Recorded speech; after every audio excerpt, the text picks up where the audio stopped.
Assalamualaikum warahmatullahi wabarakatuh. Perkenalkan, nama saya Mita Huljana, NIM saya 1904110066. Saya adalah mahasiswi dari Institut Agama Islam Negeri Palangkaraya dengan Fakultas Ekonomi dan Bisnis Islam. Program Studi Perbankan Syariah kelas B. Pada video ini saya akan menjelaskan materi tentang ketentuan pokok kepemilikan, amwal, harta, dan akad atau perjanjian. Guna untuk memenuhi tugas ujian akhir semester mata kuliah Hukum Perdata Islam di Indonesia yang diampu oleh dosen Bapak Jepri Tarantang, SSY, SH, MH. Di sini saya akan membacakan berbagai definisi tentang harta menurut para fuqaha. Sebagian dari mereka mendefinisikan harta sebagai sesuatu yang diingini oleh tabiat manusia dan boleh disimpan untuk tempo yang diperlukan atau sesuatu yang dapat dikuasai, disimpan dan dimanfaatkan.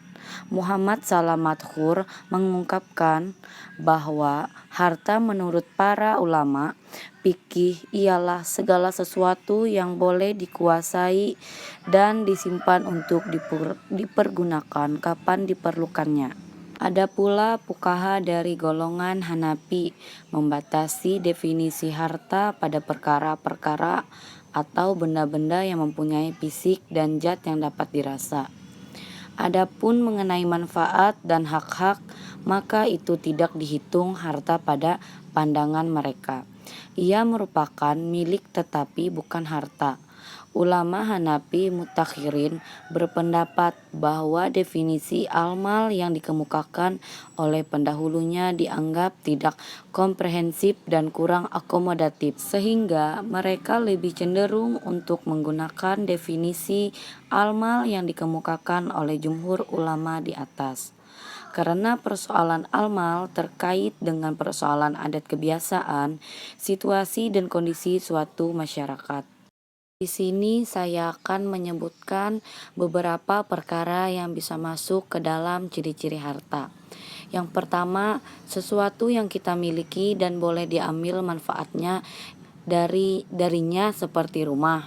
Yang kedua, sesuatu benda yang belum kita miliki tetapi berkemungkinan untuk memilikinya juga dianggap sebagai harta karena ia dapat dimiliki, seperti ikan di laut, burung di udara, atau binatang di hutan boleh dianggap sebagai harta. Yang ketiga, sesuatu yang tidak boleh dimiliki walaupun boleh dimanfaatkan seperti udara. Yang keempat, sesuatu yang tidak dapat dimanfaatkan dalam keadaan biasa seperti setitik air atau sebiji beras, walaupun boleh dimiliki tetapi tidak dianggap sebagai harta. Yang kelima, sesuatu yang dicegah oleh syara untuk dimanfaatkan oleh semua orang tidak dianggap sebagai harta walaupun benda itu dapat dimiliki dan dimanfaatkan oleh seseorang. Contoh seperti bangka yang dicegah oleh syara untuk dimanfaatkan. Yang keenam, seandainya sesuatu itu diharuskan boleh dimanfaatkan oleh sebagian golongan manusia, ia masih dianggap sebagai harta bagi mereka seperti babi dan arak, yaitu dianggap harta bagi kafir dhimmi tetapi tidak bagi orang Islam. Pengertian dan hukum dasar akad secara bahasa: al-qaddu atau sambungan, al-ahdu janji, secara istilah adalah perikatan yang ditetapkan dengan ijab kabul berdasarkan ketentuan syara yang berdampak pada objeknya. Perbedaan akad dengan wa'ad. Akad adalah ikatan antara beberapa pihak transaksi melalui ijab dan kabul. Sementara wa'ad adalah janji antara satu pihak kepada pihak lainnya. Pihak yang diberi janji tidak memikul kewajiban apa-apa terhadap pihak lainnya. Kedudukan harta dalam Islam. Yang pertama, Di dalam surah At-Taghabun ayat 15, harta sebagai fitrah. Yang kedua, dalam surah Al-Kahfi ayat 46, harta sebagai perhiasan hidup.